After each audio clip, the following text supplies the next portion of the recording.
Hello नमस्कार दोस्तों, मैं Karambir Lathwad chartered accountant now the tax channel पर आप सभी का स्वागत करता हूं। आज मैं आपसे डिस्कस करूंगा कि एक व्यापारी जो अपना व्यापार करते समय दिन प्रतिदिन कैश में पेमेंट करते हैं, उनके संबंध में इनकम टैक्स कानून के अंतर्गत क्या रूल हैं, क्या सेक्शन है। अपना डिस्कशन स्टार्ट करने से पहले मैं आपसे रिक्वेस्ट करूंगा कि आप हमारे वीडियो के अंत तक बने रहें ताकि आप इसे अच्छे से समझ सकें और अपने प्रोफेशनल लाइफ में आप इसको अच्छी तरीके से यूज़ कर सकें। तो चलिएगा हम अपना डिस्कशन स्टार्ट करते हैं। तो कैश पेमेंट के संबंध में इनकम टैक्स कानून के अंतर्गत कुछ सेक्शंस और रूल बनाए गए हैं जो कि इस प्रकार से हैं। Section 40A3, section 43A, 80G, 80GGB, 80GGC, section 80D, section 69ST, 69SS, 69T। ये सभी सेक्शन हमें ये बताते हैं कि यदि कैश में पेमेंट किस हद तक हमें करनी चाहिए या नहीं करनी चाहिए, यानी कि इन सेक्शन के अंदर कोई ना कोई लिमिट स्पेसिफाइड है कि जिसके उस लिमिट के अंदर रहकर ही हम कैश में पेमेंट कर सकते हैं। तो सबसे पहले हम देखते हैं कि सेक्शन 40A3। सेक्शन 40A3 क्या कहता है। इसके अंदर एक बेसिक रूल बताया गया है सेक्शन 40A3 के अंदर कि हम 10,000 से अधिक का नगद भुगतान नहीं कर सकते। यानी कि यदि कोई व्यापारी पर रूटीन के अंदर अपना काम करते हुए कोई भी पेमेंट करता है, वो पेमेंट चाहे वह किसी माल को ख़रीदने के बाबत करता है या किसी खर्चे का भुगतान के लिए करता है या कोई फिक्स एसेट्स परचेज करने के लिए करता है या इस बिज़नेस से संबंधित अन्य कोई जो वो खर्चा करता है उसके संबंध में उसको वो पेमेंट करता है, और ये पेमेंट उसे दिन प्रतिदिन हर रोज़ करनी होती हैं। तो उस पेमेंट के बारे में, यानी कि इन खर्चों की पेमेंट के बारे में ये सेक्शन बताता है। इस सेक्शन के अनुसार यदि कोई भी एसएससी 10,000 से अधिक की payment other than account pay check, demand draft और इलेक्ट्रॉनिक मोड, जो कि इनकम टैक्स कानून के रूल नंबर, जो कि हमने लास्ट में मेंशन भी किया, रूल नंबर 6AA के अंतर्गत स्पेसिफाइड किए गए हैं, पेमेंट करता है तो ही उसे अलाउड होंगे। यानी कि वो 10,000 से अधिक का कोई भी खर्चा करता है और वो कैश में करता है तो उसे वो एज ए एक्सपेंडिचर, वो एक्सपेंसेस अलाउड नहीं होगा, वो उसकी इनकम में ऐड हो जाएगा। उसके बाद यदि कोई एसएससी या कोई बिजनेसमैन 10,000 से ज़्यादा का खर्चा कर भी देता है तो कुछ सर्कमस्टांसिस हैं जिनके तहत उसको वो खर्चा करने की छूट है। यानी कि वो 10,000 से ज़्यादा का खर्चा, कुछ सिचुएशन है जो कि रूल 6DD के अंदर बताई गई हैं। रूल 6DD के अंदर बताई गई हैं कि वो उन सिचुएशंस के अंदर 10,000 रुपये से ज़्यादा का खर्चा कर सकता है, अदरवाइज़ वो 10,000 रुपये से ज़्यादा का खर्चा नहीं कर सकता। और स्पेसिफिकली फ्रेट के केस में ये 10,000 की लिमिट 35,000 इस सेक्शन के अंतर्गत बताई गई है। यदि हम कोई मटेरियल परचेज करते हैं और उसका गाड़ी का भाड़ा हमें पे करना होता है तो उस केस में यह 10,000 की लिमिट 35,000 समझी जाएगी, अदरवाइज़ और सभी केस में यह लिमिट 10,000 ही रहेगी। इसके बाद एक सिचुएशन हमारे सामने ये आती है कि हमने खर्चा पिछले वर्ष कर दिया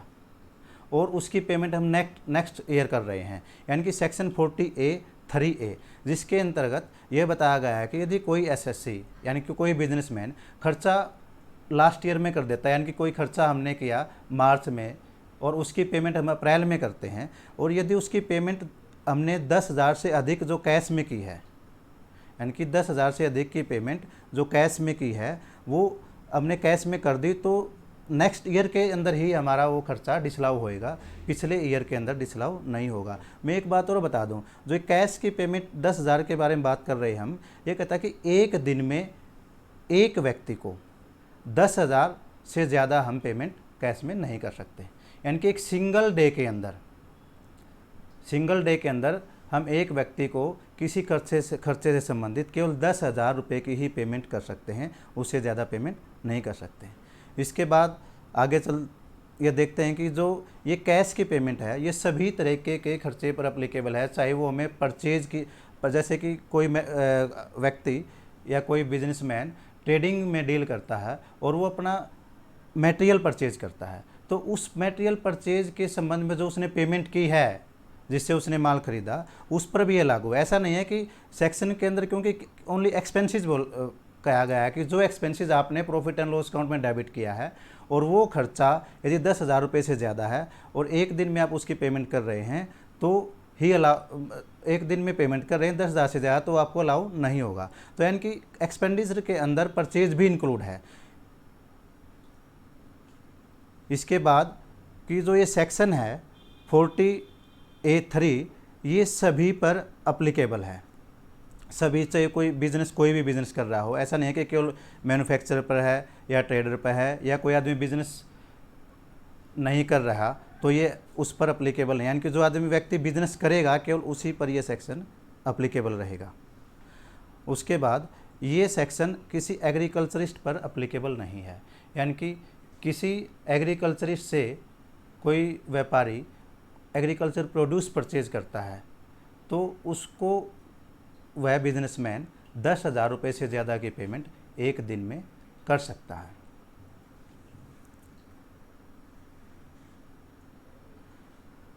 उसके बाद है कि यह सेक्शन केवल उसी स्पेसिफिक एक्सपेंडिचर पर अप्लीकेबल होगा जो एक्सपेंसेस उस व्यक्ति ने, यानी कि उस बिजनेसमैन ने अपने प्रॉफिट एंड लॉस अकाउंट में डेबिट किया है, यानी कि उसको एज ए एक्सपेंसेस क्लेम किया है। यदि किस व्यापारी ने कोई 10,000 रुपये से ज़्यादा की पेमेंट की है और उसने उस पेमेंट को अपने बिजनेस के अंदर एज ए एक्सपेंसेस ट्रीट नहीं किया तो उस पर यह सेक्शन अप्लीकेबल नहीं होगा। यह सेक्शन बुक एंट्री के केस में भी अप्लीकेबल नहीं होता। बुक एंट्री मतलब मान लीजिए किसी व्यक्ति से किसी ने सेल की और उस सेल के अगेंस्ट परचेज ले ली उससे,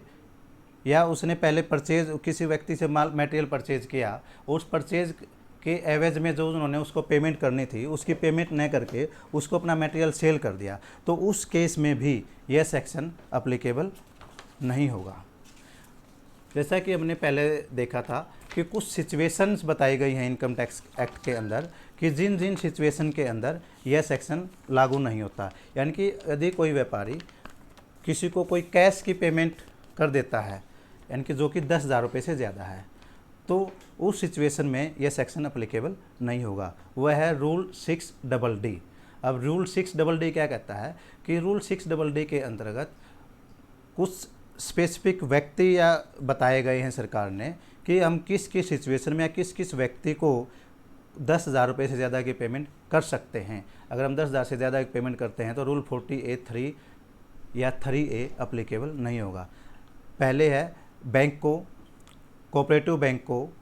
पैक्स को यानी कि प्राइमरी एग्रीकल्चर क्रेडिट सोसाइटी को हम कोई भुगतान करते हैं, LIC को कोई भुगतान करते हैं, सेंट्रल गवर्नमेंट और स्टेट गवर्नमेंट को हम कोई भुगतान करते हैं, बुक एडजस्टमेंट द्वारा किया गया कोई भुगतान जैसे कि हम पहले डिस्कस कर भी चुके हैं, किसान को उसकी फसल के एवज में हम कोई भुगतान करते हैं, किसी मछली पालक को हम उसकी मछली परचेज करने के लिए कोई भुगतान करते हैं, या किसी ऐसे गांव में कोई हम भुगतान करते हैं जिस गांव में बैंक नहीं है, या हम किसी ऐसे व्यक्ति को भुगतान करते हैं जिस व्यक्ति का कोई बैंक अकाउंट नहीं है, या फिर कोई बिजनेसमैन अपने किसी एजेंट को भुगतान करता है। तो ये सारी की सारी सिचुएशंस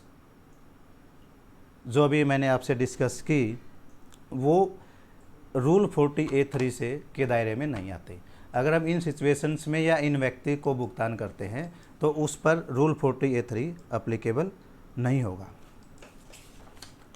इसके बाद हमारे सामने कुछ एग्जांपल्स हैं जिसको हम डिस्कस करेंगे कि रूल 40A(3) लगेगा या नहीं लगेगा। जैसे कि example,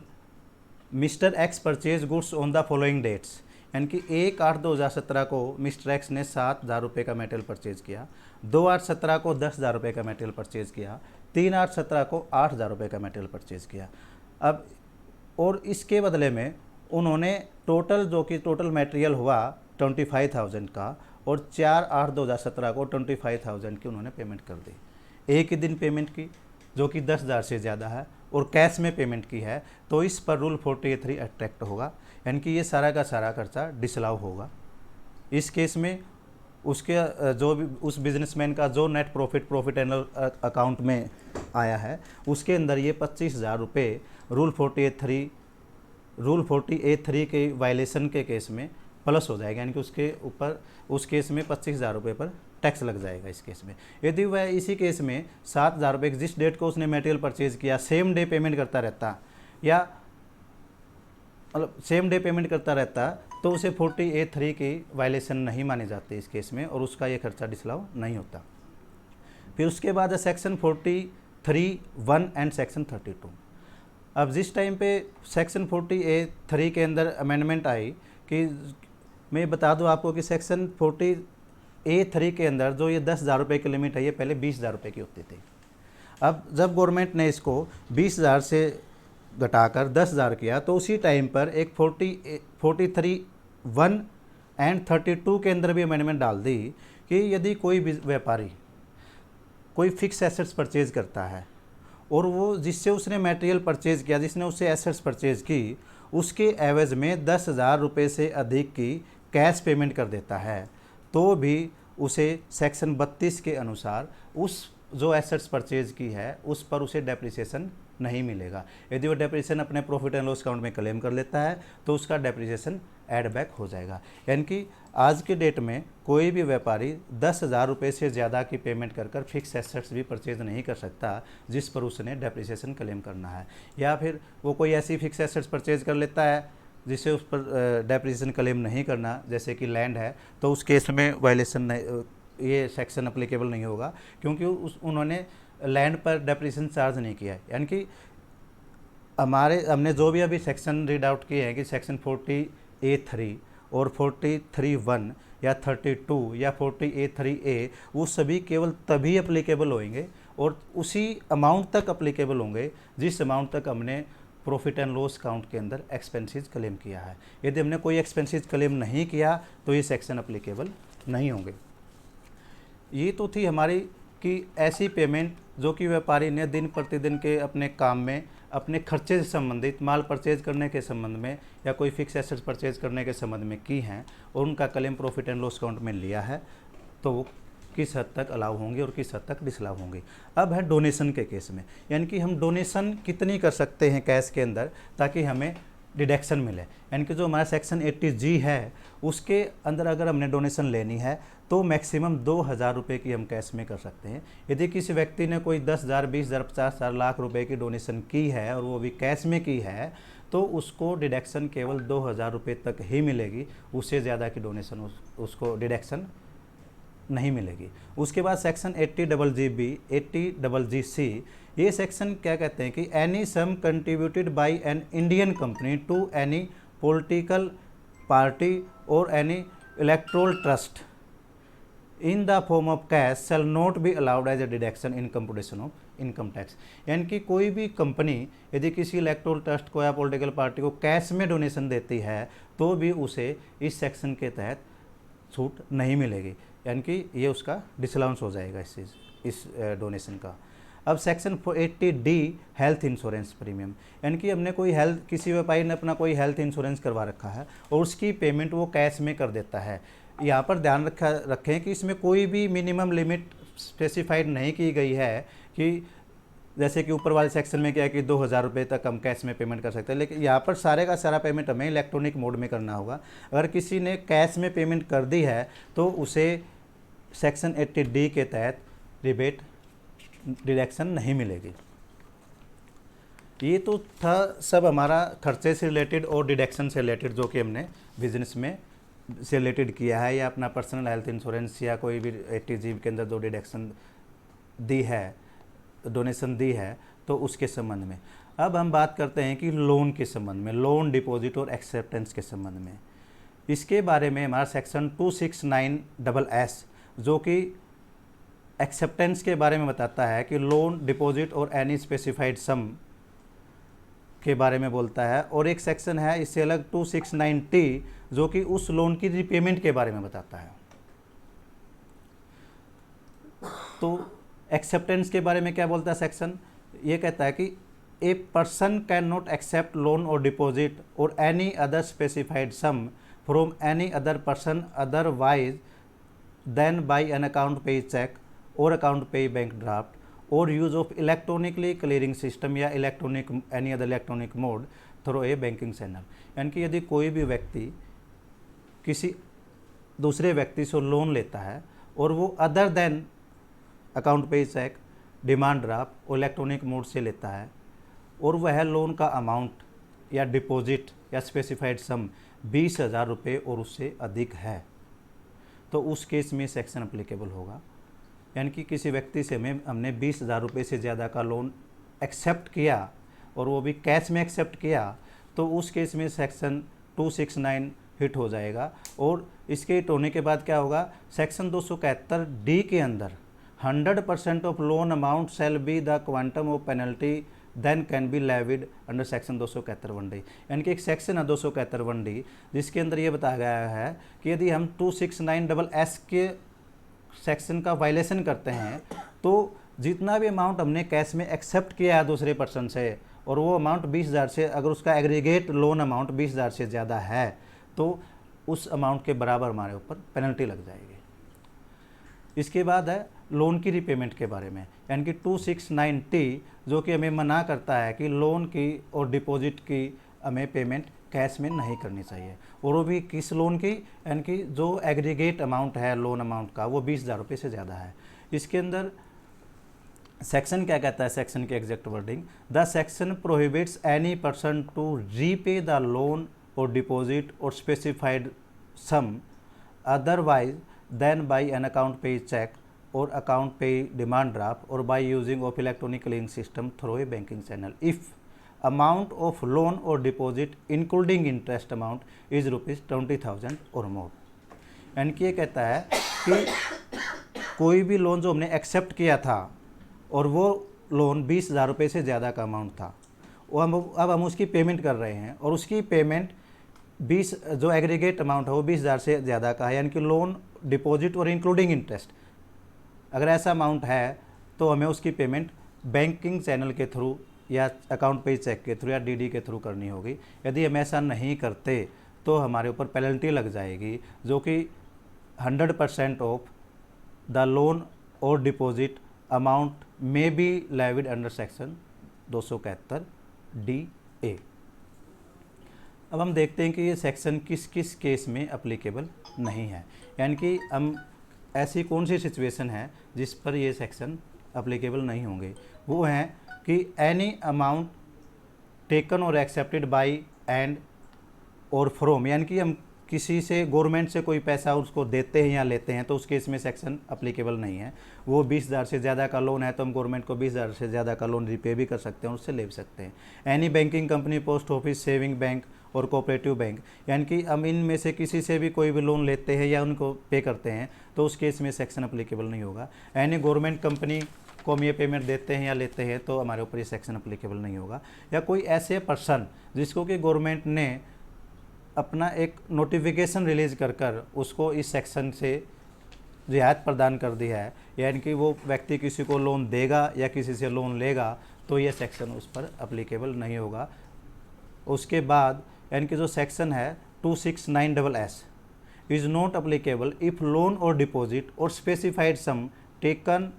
or accepted by the person and the person by whom the loan or deposit or specified sum is taken or accepted are both having agriculturist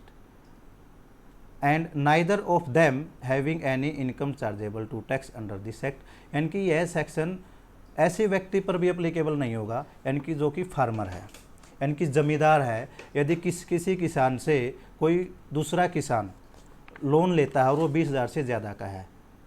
तो न तो ये सेक्शन देने वाले पर लगेगा, यानी कि सेक्शन 269S एक्सेप्टेंस पर है और सेक्शन 269T रीपेमेंट पर है। तो यदि वो दोनों ज़मींदार हैं, दोनों किसान हैं तो उन पर ये सेक्शन नहीं लगेगा। लेकिन इसमें एक चीज़ और बताई गई है कि उन दोनों में से किसी की भी कोई टैक्सेबल इनकम नहीं होनी चाहिए। यदि टैक्सेबल इनकम है उनके पास तो फिर ये सेक्शन उन पर अप्लीकेबल हो जाएगा, अदरवाइज़ नहीं होगा। तो इसको अच्छे तरीके से समझने के लिए हमने कुछ एग्जाम्पल कोट किए हैं जो कि इस प्रकार से हैं, जैसे कि mister Ram has taken a loan of ₹1 lakh in cash for the wedding of his daughter from mister Shyam, यानी कि मिस्टर राम ने 1 लाख रुपए श्याम से कैश में लोन लिया।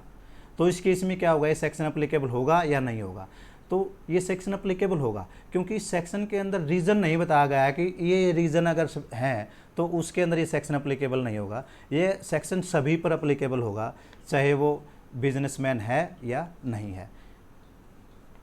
उसके बाद केस नंबर 2, यदि मिस्टर एक्स 5 लाख रुपए कैश में पे करता है loan taken by his father after his death, यानी कि मिस्टर राम के फादर के एक्सपायर हो जाते हैं, मिस्टर एक्स के फादर, और मिस्टर एक्स 5 लाख रुपए की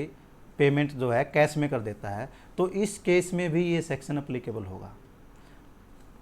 तो इस केस में भी सेक्शन 269 के तहत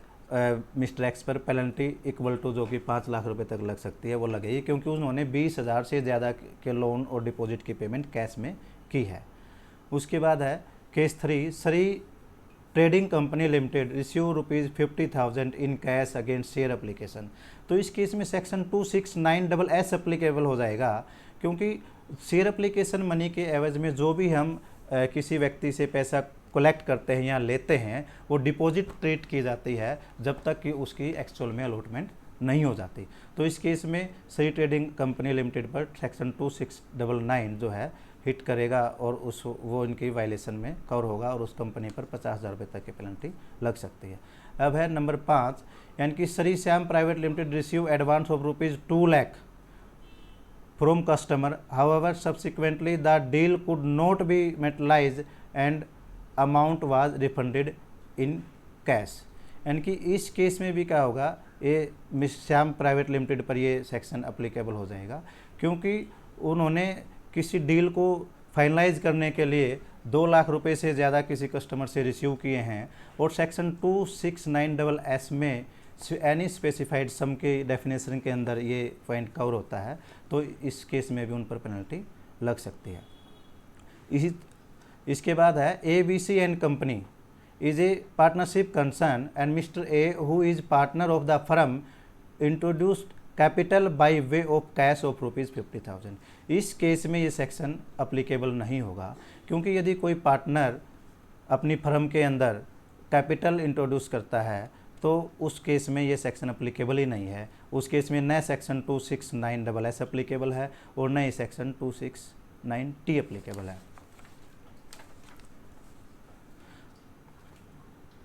उसके बाद है यदि कोई किसी जर्नल एंट्री के तहत कोई लोन एक्सेप्ट किया जाता है, यानी कि वो लोन एक्सेप्ट ये है कि whether the provision of the above section applicable to payment और receipt by way of a journal entry, यानी कि जर्नल एंट्री पर ये सेक्शन अप्लीकेबल नहीं होगा। उस केस में नए सेक्शन 269(s) अप्लीकेबल होगा और नए 269(t) अप्लीकेबल होगा, क्योंकि सेक्शन 269(s) और (t) दोनों ही लोन और डिपॉजिट और any specified sum accept as a money or payment as a money पर के केस में अप्लीकेबल हैं, जर्नल एंट्री के केस में अप्लीकेबल नहीं है। इस केस में कुछ केस लो है जो कि हमने यहाँ पर मेंशन भी किए हैं, यानी कि CIT versus Noida toll bridge जो कि 2003 का है। उसके बाद एक और केस लो है Lodha builders private limited versus ACIT जो कि 2014 का है। इन सभी केस में SSC ने जर्नल एंट्री के थ्रू लोन